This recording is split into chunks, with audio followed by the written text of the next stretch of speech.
So, welcome to the new Instagram Live interview. My guest of today is Ankur Rathee, and you may know him as the uh, every girl's on-screen crush at the moment. He has stolen their hearts with his role as Arjun in the web series Four More Shots Please, and you may also know him from the web series Made in Heaven and from the movie Thapar.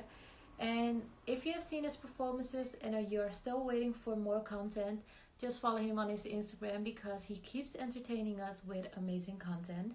Hi, how are Hi, you? good. How are you? Good, good. Like my day just started, but I'm good. So, But what that's where time you is go it later. there? So, okay, it's almost 2 o'clock, but my day just started a little bit. So it's not really early, but Okay. you almost had like a whole day today. So does your day look like at the moment? What did my day look like today? Mm-hmm. Um, let's see. Today I woke up. I usually wake up around 8:30, 8. Nice. I wake up, I meditate. I have like a meditation routine. It usually lasts me about an hour. Mm-hmm. And then after that, I made breakfast.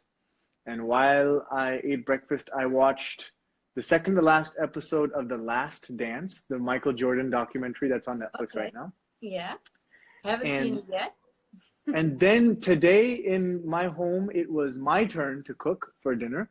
So I did all the prep, the dinner prep. I Mhm. made like a paneer gravy or paneer masala, Oh, nice. and then I cut up a bunch of aloo, potatoes, and stuff like that Mm-hmm. for an aloo ki sabzi, Mm-hmm. and just kind of have to finish up some stuff later in the evening. Maybe in a few hours, I'll finish up dinner. And Okay, then nice. what did I do? And then my girlfriend Anuja had an Mm-hmm. audition, so I helped her with that. Okay, And I had nice. to go outside to buy onions and potatoes and yogurt. So I did that and I came home, I showered. And now I'm Damn. speaking to you. You You're did a all lot caught in up. just one day. Okay, okay, nice. So you're a supportive boyfriend, you're a chef, you're like, you meditated, like you done it all today. Well, it's funny because it doesn't feel like I did. I feel like I do a lot more when it's not Mhm. lockdown.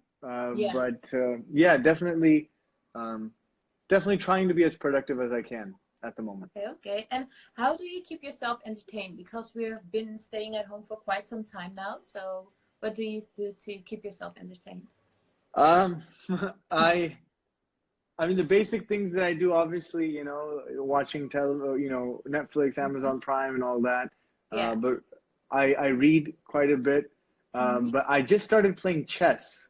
Okay. I mean, I always knew how to play chess, but now I play it a lot more frequently with my sister, Hmm. Sonia, who's living with me as well. So Okay. we've been playing chess back and forth. So that's been keeping me entertained as of late. But let's see how long um, that new distraction lasts. Okay, I think you will find something new like before it bores you. But yeah, I have a lot of questions for today. Mhm. But before we dive into like your career and everything, I would love to talk to you about where it all starts and ends for you, which is yoga and meditation. And I saw your TED Talk and I really loved it. So for everyone that haven't seen it yet, go watch it after this live. Don't leave this live at this moment. Just watch it later. But can you please tell us why yoga is so important to you and meditation? Um, I attribute almost all my achievement or my accomplishment success to this practice because for me, um, I genuinely would be lost. The entertainment industry is very tumultuous, emotionally very taxing, and I, for lack of a better word, it's a mind, Yeah. fuck. So Mhm. uh, uh, having something that grounds you so deeply Mhm. is just so valuable. Yeah. So I attribute a lot of my progress and success to that. And if you watch the TED Talk, I talk about specifically how it helps me in my craft, in my acting, in my career, in my life. Mhm. Yoga and meditation will help you improve your powers of concentration, which are so essential when you're on a set and Yeah. there's 1,001 distractions. It'll help you develop and listen to your intuition, Mhm. which is so important when you're trying to create spontaneous, authentic, honest moments for camera. Um, It helps you garner and create humility, which is very important for actors because we see so many Yeah. actors who fall on the sword of ego, and you know, they end up going down a not so healthy path Yeah, because like what you said, like, it's not, you didn't say it with those words, but like the God complex kind of thing.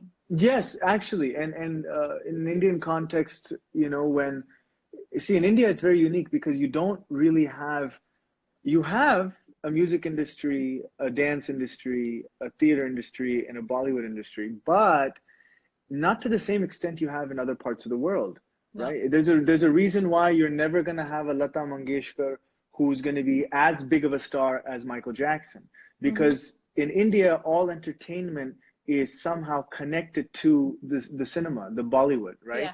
I mean, Mm-hmm. I can't say all of India, obviously. In the Yeah. southern part of India, you have different industries, obviously, Mm-hmm. but music is a great example where it's not you know, entirely separate. It's still very much connected, and it's right now there's quite a bit of movement in trying to make it independent. And now I've completely lost track of what your question was. So Oh, so no, no, no.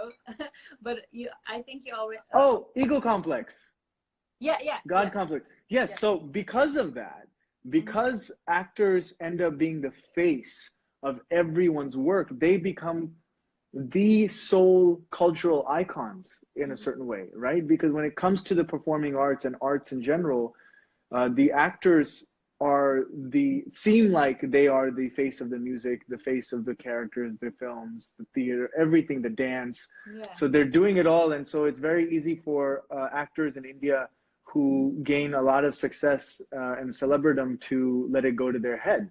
Mm-hmm. And I mean, I myself, it's very unique because I did a show called Four More Shots, Please, that did very well, and it was a very unique experience for me to have fans who to have fans, period. Mm-hmm. So Yeah. that was a very unique and exciting feeling. And even now, when you know, someone says, "Hey, you know, I love you," I'm Mm-hmm. like, "What? Why do Yeah. you love me? Yeah. There's no reason for you to love me." But they're like, "No, but I do," and I realize that it's genuine, right? Because either they've fallen in love with my character, or they've fallen in love with some magnetism that I exude. It's another yoga and spirituality and meditation thing that you can develop, right? This sense of magnetism, this energy, this charisma. Like, where does it come from? What's it rooted in? You know, that Mm-hmm. prana or life force energy. So it's, yeah, it's, I've definitely experienced my own share of false sense of accomplishment or ego when it's like, oh wait, all these people think I'm important, so that must mean I'm important. Mm-hmm. Not Yeah. not entirely. Not Yeah. entirely. Your sense of importance shouldn't be rooted in what other people think about you. Mm-hmm. Okay, nice. And you also talked about like there are different types of yoga, but you practice Kriya Yoga. Like, what is Hmm. the core of that practice? So Kriya Yoga, I think, is like an offset of Raja Yoga, which is, so when we talk about yoga, they're different. The best way to think about it is like a spoke, a wheel that has Mm-hmm. the different spokes that come into the center. So let's say the center being um, union with the divine or self-realization, right? Realizing your divine potential. Then Mm-hmm. all these different paths are just different methods of reaching the same destination. So like I said, you have Bhakti Yoga, you have Jalla Yeah. Yoga, you have Kriya Yoga, you have Raja Yoga and all that. So Raja Yoga and Kriya Yoga is really a pranayama technique or form of yoga to really start to control the prana inside in your system. Mm-hmm. And I won't go into all the details of the Kundalini and the chakras and all that other stuff. But Mm-hmm. yeah, it's very much meditation focused. Yeah. So everyone can practice their own type of yoga, but like the end, not the end result because you're never there, but like it all practice the same, like at the end. Yeah, and I highly urge people because you know yoga has become so commercialized in the Mm-hmm. last decade and a half or Yeah. decade really. You know, with yoga studios popping up in Southern California, and then suddenly in Mm-hmm. India you have those same kinds of yoga studios, and now it's like really hip and cool to go to a yoga class. Whereas, like, you know, 30 Yeah. years ago, it probably wasn't hip and cool, right? And even in Mumbai, it wasn't hip and cool, you know, but now it is. So because it's so commercialized, and there's just so much happening, it's very important that in today's time where we have a very low attention span, that when you find a practice, a yogic practice, whatever it might be, whatever Mm-hmm. path that you are drawn to, that you stick to it and that you try it. You don't just, you know, take a flavor and you're like, that was sweet, but now I Yeah. want to go try that. That's not how it works. You don't reap the benefits and rewards from that. The same way you wouldn't, if you're trying to play a new sport, you wouldn't go Mm-hmm. and go to practice for a week and be like, oh man, I'm not as good as Michael Jordan, or I'm not having fun because I'm no good at it. It's Yeah, I because would try something else. Yeah. you got to put in the work, you know, and the more work that you put in, the more you reap in Yeah. benefits. So that would be my advice for anyone trying a new yoga practice or meditation practice, to really Yeah. commit to it and delve deeper and deeper and deeper. Yeah, I think it's also a thing that when you get distracted or something, you're like, oh, this is not for me. Let's try something else. But it all starts with like feeling discomfort before you like feel at ease at something you do, I think. Yeah, I mean it's you, and you bring up a good point. A lot of people have difficulty meditating just purely from a physical standpoint, right? Hmm. The Yeah. posture of keeping your spine erect and, you know, and rolling your shoulders back, and a lot of people are not, you know, used to sitting like that, and so Hmm. it's tough. And so that's where willpower and discipline come into play, where you do it for 5 minutes, and you do it for 5 minutes for 2 weeks, and then you do it for 10 minutes, and Yeah. then 20 minutes, and slowly you build that stamina and those postural muscles, and you know, Hmm. it You takes will time, but you do it. yeah. Okay, but when did you first started practicing? Because I already saw heard when you started out, but for the watchers, like when did I it start? started when I was 12 years old. Mm-hmm. I was 11 or 12, and I was introduced to the teachings of Paramahansa Yogananda. Mm-hmm. Um, and he has, I think he passed away in 1952, but his teachings and his organization still live on. And that's where I learned um, various techniques of meditation. And then eventually I learned Kriya Yoga meditation. So I was drawn to that at a very young age. You know, when I was young, I would always speak in the language of my heart to Mm-hmm. some God that I you know, had, Yeah. you call it imagination or whatever. I used to speak to God on my own, and no Mm-hmm. one told me to do that. And then when I finally met my guru through his teachings, I was like, it just kind of clicked for me that, you know what, Yeah. this is one of the people that I was talking to this whole time. Mm-hmm. And you can't explain it. And when you try to explain it to someone, they're like, that sounds weird. That sounds Yeah. strange. Mm-hmm. But when you really delve in and you really experience that level of bliss or joy, and you start to see improvements in your life by application of certain teachings, then you're like, hey, you know what? There might be something to this. So that's what happened to me. And then I went back and forth in terms of my discipline. And You were actually, also what young, so I was also young. I was also young.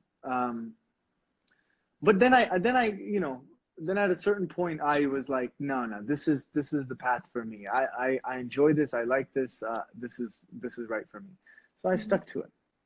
Okay, beautiful. But also, like, I know that people, myself included, can really get distracted when they first start with yoga and meditation.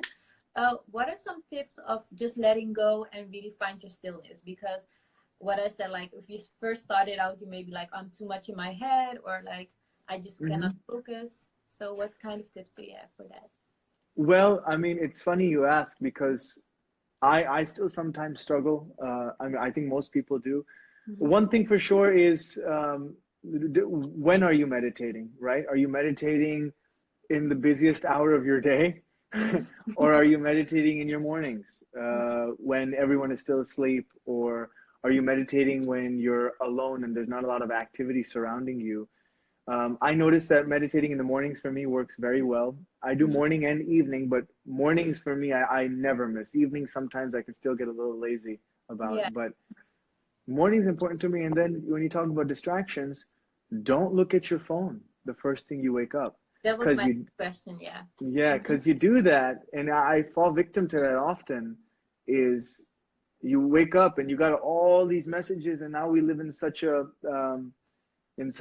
globalized world that you get messages from different time zones from Yeah. friends and colleagues, and your mind immediately goes into reacting mode, right? Mm-hmm. You're immediately, suddenly, all the energy that is you're supposed to be driving from the five senses inward and channeling it, you know, channeling it inward so to you can meditate, Mm-hmm. is now suddenly starting to spill outward. The Yeah. second you start getting, oh yeah, I got to message him. Oh shoot, that rehearsal is scheduled for then. So that means I have to move it to there. All That's that starts to happen. goodness. So Yeah. put your phone on airplane mode before you sleep Mm-hmm. and just set an alarm is my advice. So that's one thing you can do. Um, Another thing that's really helpful is, again, we talk about, the body being the temple, right? Being the place in which you become that instrument or that tool to meditate, is to keep the body in shape, keep it healthy, to be exercising. But especially when you sit, a lot of people have the tendency early on to like itch, or like they're just like, or like they're moving and all this other stuff. Well, one thing that is a good exercise is to, to whatever your technique, breathing technique might be. Usually most meditation techniques will have a breathing technique, but to really take in, whether you're doing Kapalbhati or something else, to kind of preface or to start off your meditation, to really commit to the breathing technique, because Mm-hmm. the breath will really allow you to center yourself and to take all that restless energy and transmute it into that stillness and groundedness. Mm-hmm. But also to do a tense and relax exercise, which would be to, inhale, like double inhale and tense the whole body, Mm-hmm. and then exhale and relax the whole body, as a Mm-hmm. way of kind of ridding all your muscles and your body of that Yeah. restless energy caught up in the muscle tissue and the fabric of your body and all that. And you do that, you go, and you tense and you hold and you and you exhale and you relax. You do that a few times, Mm-hmm. and it helps, and it's helped me at least. Yeah. And the reason why it's important, again, to not move while you're meditating is you're trying to elevate your consciousness to super consciousness, right? When you're meditating, Yeah. a lot of people will meditate and they'll dip into subconsciousness, right? They'll fall asleep. And that's not the goal of meditation. Meditation is not relaxation. Those are two No. separate things. Meditation is concentration on the divine, right? When you talk about meditation being rooted in the East, right? Coming from where it is. We're not talking about the meditation the way the West is now Mm-hmm. packaging it and selling it to us, but it is rooted in getting in touch with your inner divine, right? Yeah. So when you're meditating and you're itching and you're moving and you're shaking, your consciousness is actually being rooted back into body consciousness. Wherever your movement is, that's where your consciousness and attention will go. So Mm-hmm. the more you can channel that stillness, that that quiet, that groundedness, the more you'll be able to take that energy inward, really channel it up, move that prana where it needs to go, Mm-hmm. and start to feel that bliss, start to connect with yourself on a much, much deeper level. Yeah. So hopefully those two things will help. Shut off your phone and do this tense and relax exercise. Nice, beautiful. And also you said about like how it is in the Western yeah areas. I just remember I went to a yoga class like 2 years ago, and they seriously had like Bollywood songs on. So not like relaxing, really Bollywood songs from old movies. It was like, where am I? And I was like, okay, never again. So yeah, they try to mix it up, but I still have to find another class which see see yeah. that yoga is, we talk about asanas and stuff like that, right? It's yoga in a lot of places, in a lot of studios in the world, is seen as like a Zumba class, right? It's a Yeah. class you go to get in shape. And I won't knock that, right? Like, that's cool. If you want to use yoga for that purpose, hey, more power to you. You're still going to be getting some benefit from it. Mm-hmm. But its purpose, the purpose of those asanas, is not to get a six pack, is not to get No. that finely sculpted booty, right? That's not It the was just purpose it of was it. seriously a Bollywood class, like dance class in my head. Right. The Yeah. purpose is to use those asanas to go much, much deeper. Mm-hmm. So unfortunately, a lot of people kind of miss that connect. Mm-hmm. That's good that Clearly, people this studio also might know have. that if that's the first class they go, they just should know that like that's not like what really yoga is about, so they can like find something that works for them. Right. But also, do you have like a certain breathing exercise you do when you feel anxious, and do you want to teach us that if you can? Um, yeah, I mean, so I think the simplest thing is just double inhalation through the nostrils and double exhalation through the mouth, to really help oxygenate the blood at Mm-hmm. a faster rate. So it's just as simple as I will first watch. Mm-hmm. it's Okay. as simple as that, and I used to use this when I was in high school because I would be up studying late until 2 or 3 in the morning and having trouble staying awake. So you go outside and you're just in that fresh air and you open up your diaphragm and roll your shoulders back so you can open up fully and then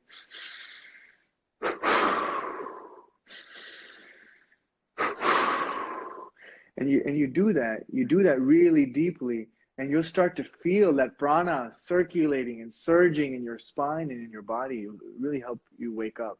Yeah. And then recently, I've started doing a lot more kapalabhati, where you go. I love that. Oh boy, do I love it. Oh I wow. just I just love it because Yeah. you do it long enough, Mm-hmm. and when you're done, you'll notice that your desire to breathe is a lot less. You'll Mm-hmm. notice that stillness naturally happen Yeah. because you already oxygenated your blood to such an extent it no longer needs the heart to beat, to the extent that it might have when you're feeling anxiety, fear, anger, frustration. You Yeah. really the people don't realize that meditation is not like some voodoo thing, right? There's a science behind all of Yeah. this. And now you see that Western medicine is starting to do research and invest resources in trying to understand the science behind yoga.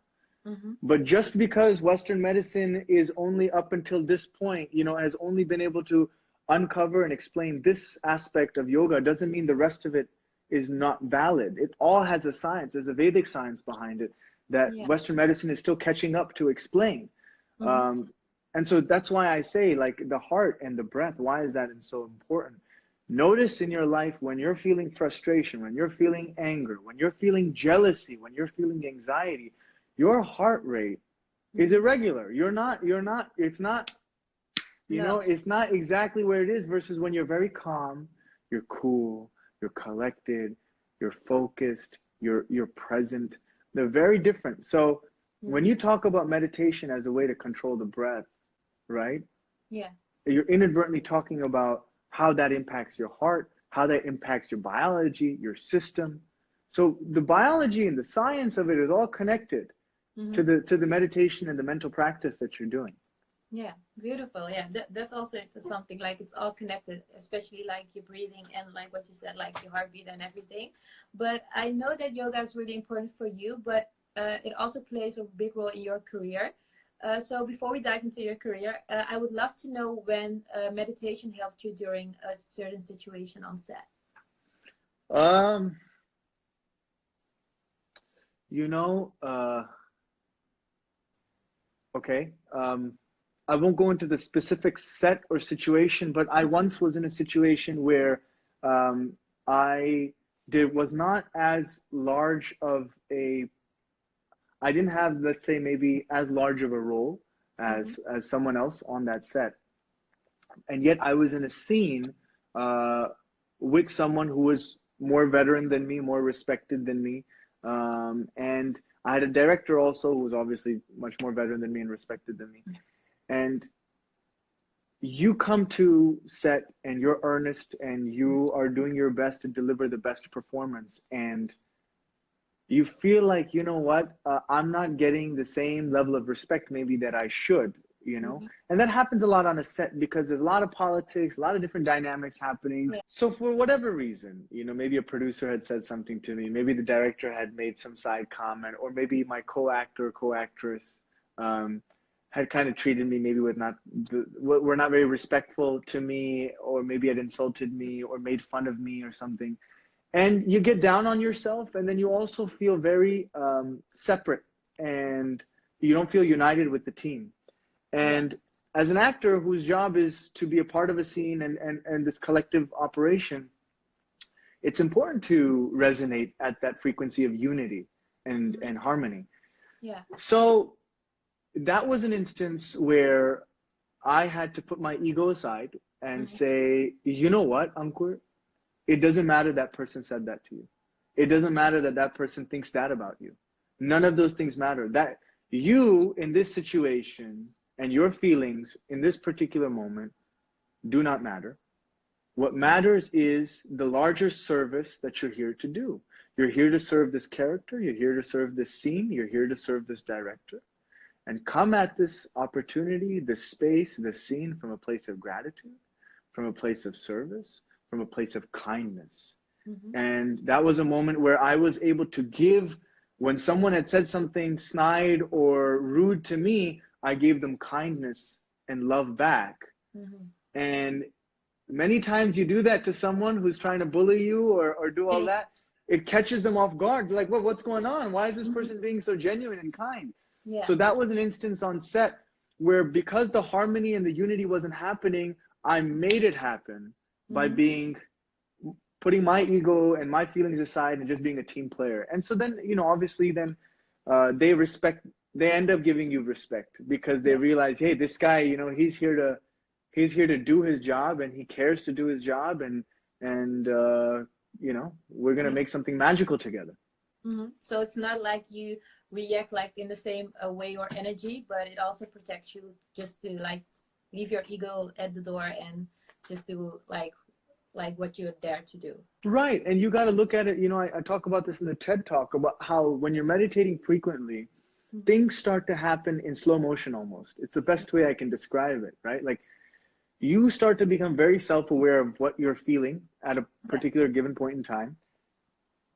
And when you're feeling something, it doesn't just manifest into a reaction. If someone says something rude to you, you don't immediately go, I hate you, Mm-hmm. or blah, or whatever, fill in the blank, curse word. You really first feel it. You feel what's happening. You really are aware of what that person said affected you. And in slowing down that whole process, you are giving yourself the time to think, okay, why did that person say that? Yeah. First and foremost, is there truth to what they're saying? Mm-hmm. Maybe they didn't wrap it up in the most diplomatic way that they should have said. Maybe they were rude, but what they're saying, is there truth to it? Is there something I need to work on? Is there something that I've done to offend them? That's the first thing that most people don't even pay attention to. Yeah. If there's even a 20% portion of what they said that is truth, take that, introspect with it, work on yourself. The other 80%, you realize, oh my goodness, they're being rude because of some insecurity they have. They're being rude because So true. they're not feeling good about themselves, and they'd rather you feel bad so that we're all in the same boat. Do not let them pull your energy down. So you really start to see all of these emotions and these thoughts start to happen before you immediately decide, my mood is spoiled. Mm-hmm. I think moodiness is one of the greater manifestations of ego that people don't realize.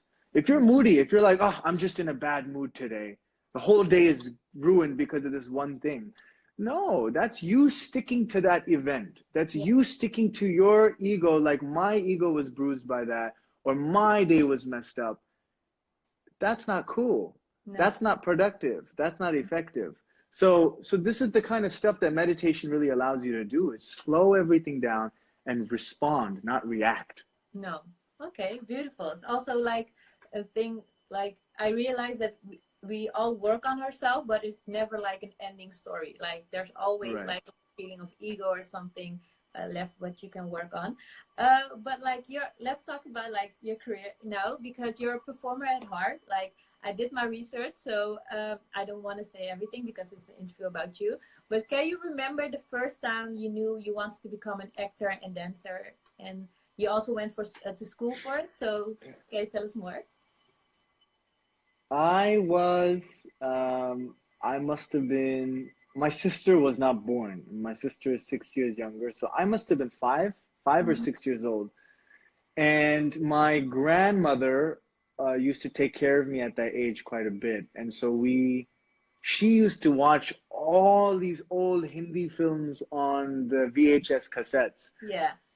And I remember watching all of these fight sequences. Mm-hmm. I don't even remember who the actors were, you know, like it was Yeah. never even about, I didn't have the understanding at that age to be like, oh, that's brilliant acting or whatever, but just seeing people Story. on screen doing these heroic things, like Mm-hmm. whatever, whoever it was, it might have been Sunny Deol, it might have been Mitunda, it might have been, who knows? I Yeah. have no idea who it was. Sanjay Dutt maybe, right? Mm-hmm. And you see these guys do these fight sequences and you deliver these dialogues, and I was just in awe. I was like, wow, that looks so cool. And Mm-hmm. I would reenact those things, and I would be both the good guy and the bad guy. I would like Yeah. throw a punch, and then I'd turn around this way and I'd take the punch. I would like I would reenact the whole scene that I whatever I saw. And I think that was one of the first moments I remember. I still remember exactly where I was when that thought first occurred to me. Mm-hmm. And I was like, ooh, I want to do that. I want to Mm-hmm. do that. And then, years go by, and reality and what is practical sets in, and you start to think, oh, but that's a dream. You got to prepare for the real world. That's Mm-hmm. the dream world. And you start to convince yourself that you're not cut out for your dreams. Mm-hmm. So I spent a good portion of my life with doubt and with suppressing that desire to be on screen and perform. But eventually, the passion kind of won, and Yeah. here I am. Nice. I'm happy you took like that decision and not like worked on the insecurities like it's not for you, because it is. Right. But also you have been in the industry for quite some time now, and you've done different characters. So which character has been the most challenging and why? Um, I did this film Mm-hmm. called Nirmal. Mm-hmm. It's a Marathi film, and it hasn't released yet. Mm-hmm. Actually, oh my God, that's the poster. Oh, okay. That's the poster right there. Oh, How how okay, funny. nice. No pun intended. It hasn't released yet. It was supposed to release this year. It still might. Who knows? Mm-hmm. It was the first film that I did, first feature-length film I did as a lead. Mm-hmm. Um, and my character really is going through, I can't divulge too much about the film, but I can say that my character really, he's having a rough go of it. He has a lot of pain and sorrow that he's carrying around with him. And that was a very challenging role for me, because I'm a very upbeat, happy person, very Mm-hmm. naturally. And to play someone who outwardly puts up this facade of being happy, but inwardly is really, really struggling, that was a very unique and challenging experience for me, because we were shooting for so many days at a stretch that, and so many of those scenes were very emotional, Mm-hmm. that I had never really experienced staying in that kind of very sorrow-filled state for such an extended period of time before. So that the shooting of that was a bit challenging for me. Yeah, okay, because like last week I spoke to Abhimanyu and he spoke about that he did like a role, and because of that it affected his personal life because he was shooting for so long. But Mm-hmm, like, mm-hmm. did that also does that also apply for you, or how did you? Oh yeah, happens to me all the time. Mm-hmm. I'm better at creating that balance now. Um, but yeah, it happens to me all the time. Forget characters. It happens to me when I'm watching a show. Oh If yeah. I'm watching Peaky Blinders, Mm-hmm. then I'm like talking like this the entire time. Yeah, like Yeah. everywhere. Yeah, it's like doesn't matter what I'm watching. I will Yeah. start to emulate that. I'll start to dream in that. So Yes, dream imagine about it. Yeah. imagine playing a character for 40, 50 days. Mm-hmm. um, it really starts to affect you. I'm playing a character right now that is I mean, quarantine obviously in mid shoot, but this character is a real, he's a real piece of work. He's a real asshole.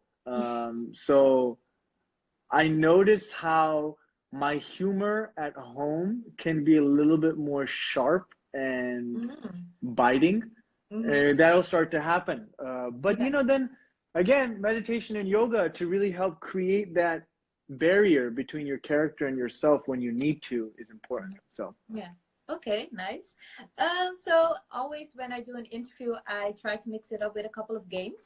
So Okay. the first one is it's not really a game, but it's like to get to know you better and your whole way of thinking about the industry and the actors. So the first one is if you could replace four actors and play their part in a movie, which actors would it be and movies and why? You can choose four. Okay, but I'll choose them. I don't know if I'll do the part as well as these actors because some of Mhm. these actors did a phenomenal job. You know, I Yeah. don't think I'll So be it's able not to. like they're replaceable, but if you could like do that. I watched a film. Mhm. I fell in love. Kareeb Kareeb Single, which is available right now. You guys should all go watch it. Mhm. On Netflix, I think it's available. It's an Mhm. Irfan Khan film, Mhm. and I mean, I'm not the right age for that character. I'm not right for that character in a lot of different ways. And if I had played it, it'd be a very different film. Mhm. But I just fell in love with that character. I would have loved to have been any part of that film, to be honest. Mhm. I Okay. genuinely love that film. Yeah. Are we only sticking to Hindi cinema or are we sticking No, to no, no. worldwide cinema? Yeah, worldwide.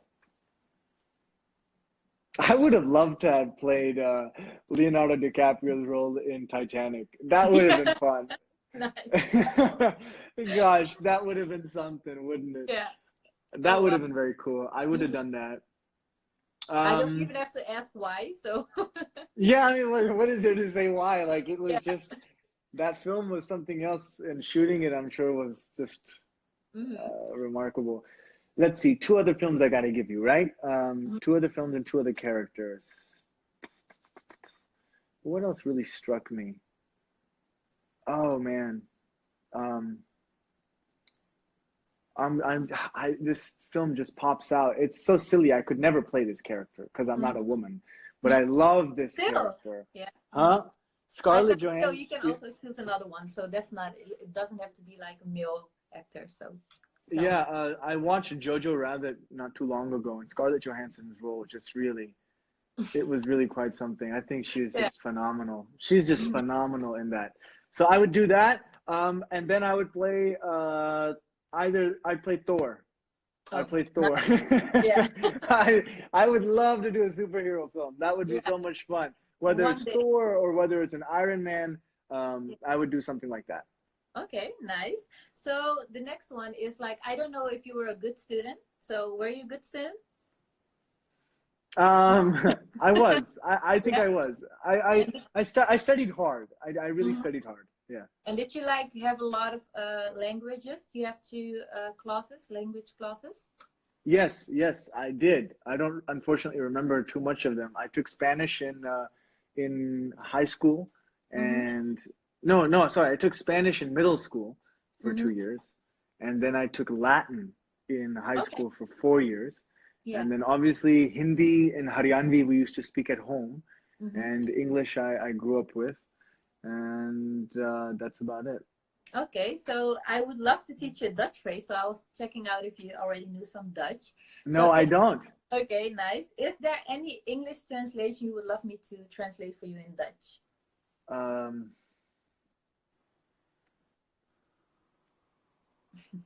my God, you make my heart giggle. Jeez. Okay. Um. Okay. Not laugh, giggle. You make my heart giggle. Giggle. Very different from laughing. Oh. Where's my where's my translation book? Giggle. How do you say giggle in Dutch? Oh yeah, I know it. I know it. Okay, Okay, so okay. oh my God is Mhm. oh my God. Oh my god. You make my heart is so you make my heart giggle is uh, my heart is je maakt Huh? je laat Je lacht. ja mijn Je lacht mijn hart hart giechelen. giechelen. Yeah. So oh. Mm-hmm. Do it So again. Do okay, it so slowly. oh my God is oh my God.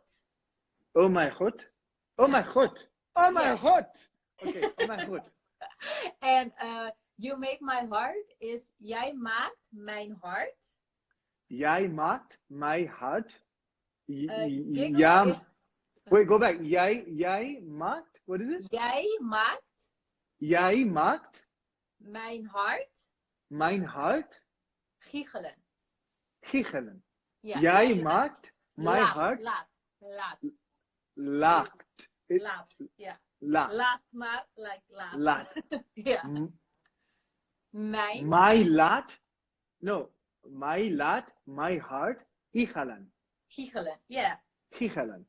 Yeah. Okay. Yeah, you had like a really difficult one. I had to translate it in my head. Like I'd never use those words. Okay, nice one. That was a hard one. So I think you're an ace. Oh my god. Is it, what is it again? Oh my god. Jij Oh my laat. heart. I Yeah. love that. Oh my heart. My laat. Jij laat. Jij laat. Okay. Oh my heart. Jij laat my heart giechelen. Nice. Amazing. Okay. Okay. So I'm gonna say that to next time I'm at a Dutch airport and they take me at Awesome. immigration. I'm gonna say that. I'm gonna be like, Their heart will melt. I hope for you that I didn't teach you something else. well, we'll just have to wait and see. But okay, you're an A plus student, but I don't think I'm that good at it. So I would love you to teach me a Hindi phrase. Okay. But don't make it as difficult as the Dutch one. What do you want me to say? Oh, you can choose. You can choose.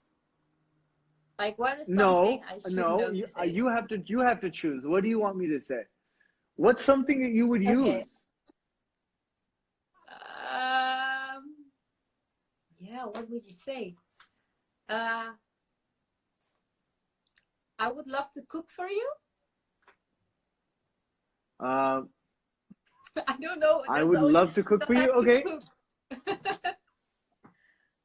मुझे तुम्हारे लिए खाना बनाने में बहुत मजा आएगा. Right? I would love to cook for you. Okay, मुझे तुम्हारे लिए खाना बनाने में बनाने.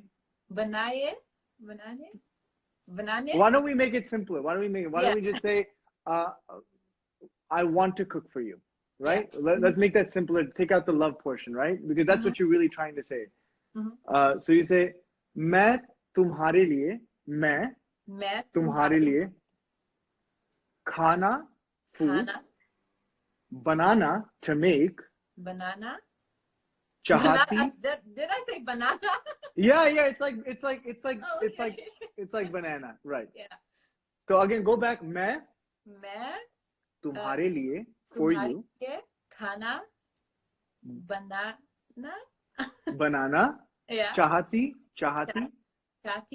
That is like to express want or desire. चाहती हूँ. So the first one was मैं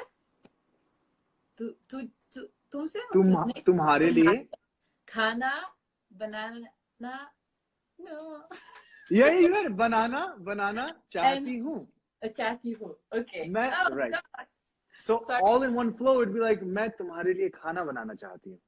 Nice. And you know what like irritates me a little bit? Like I can understand it, but I cannot speak it. So this is like during quarantine, I'm like, okay, I bought a course. I just want to learn to speak it, but this is a great time to learn languages. Great time to learn languages. No, that's what I'm going to do like now. But like I said, you're an A plus student, and I think I have to do this class again. Oh no, I still there's still a lot I could learn. Don't worry. For sure. I still have a long way to go. But now that we talked about like school and being in school, like what advice would you have given your younger self? What aspires me? No, what advice would you have given your younger self? Oh, you idiot. I don't know what I would just slap him across the face. Oh, wow. What advice would I give to him? I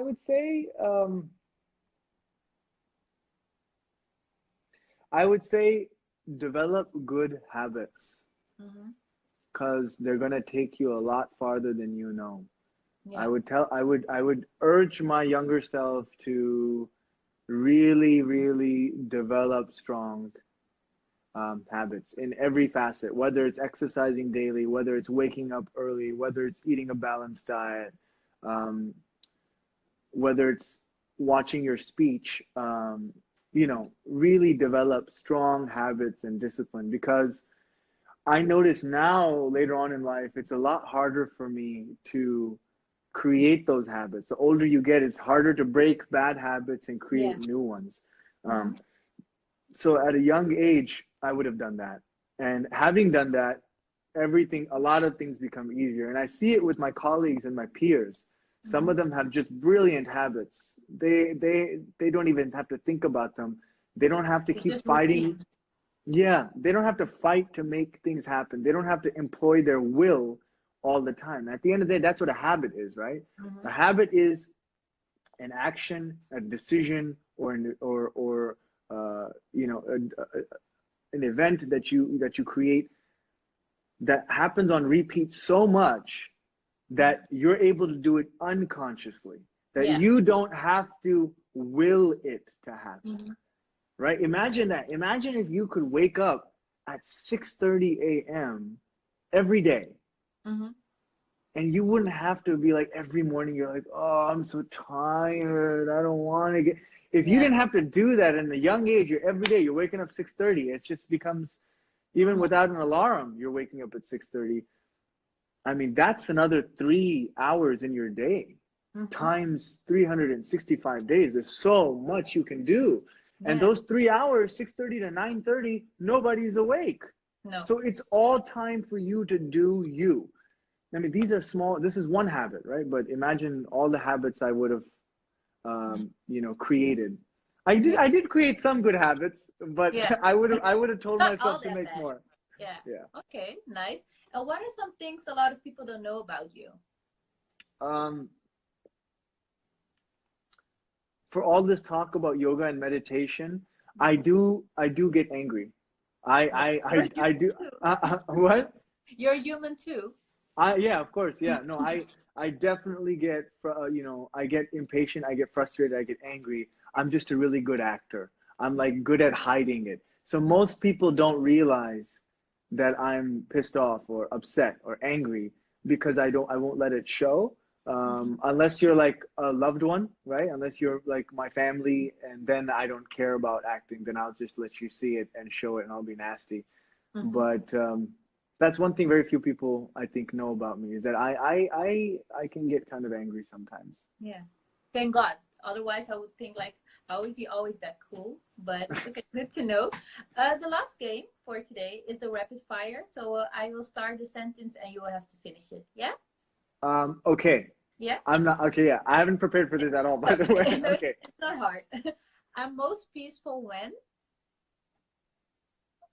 I'm near the ocean. Okay. The type of character I would love to play is? A poor one. Hmm. My number one bucket list thing is? Climbing Mount Everest. Hmm. I would love to work with? Irfan Khan, but Hmm. that's yeah. I would have loved to work with him. Now who would I love to work with? I would love to work with, oh boy. I'd love to work with Ritik. I don't know Nice. I why. would love to see that movie. I feel like that would be a very unique experience to work Yeah. with him. He's got Nice. he's got he's got a lot to share, a lot of experience. Okay, nice. You can wake me up for? Donuts. Mm. And last one, the best advice I ever got was? God first. Hmm. That doesn't Um, need an explanation, but I understand. Yeah. yeah, And, it's God first. hmm I and could are still use the advice. I still need to probably employ it more. yeah, but that's like your how do you say it? You're a student of life, so you live and you learn. But that was like the rapid fire, so that wasn't really hard. But are there any other projects we can expect this year, and can you tell us more about it? Because I know now with the quarantine, like a lot of things are on hold. So. Right. Well, this Nirmal, this Mm-hmm. Marathi film. I did another Amazon Prime show. Okay, nice. I did the third season of it. I'm not allowed to say what the show is, but I'm sure you could maybe deduce it. Mm-hmm. Um, I did a film called Tesh with Mm-hmm. Bijoy Nambiar, Pulkit Samrat, Harshvardhan Rane, Jim Sarb. So that.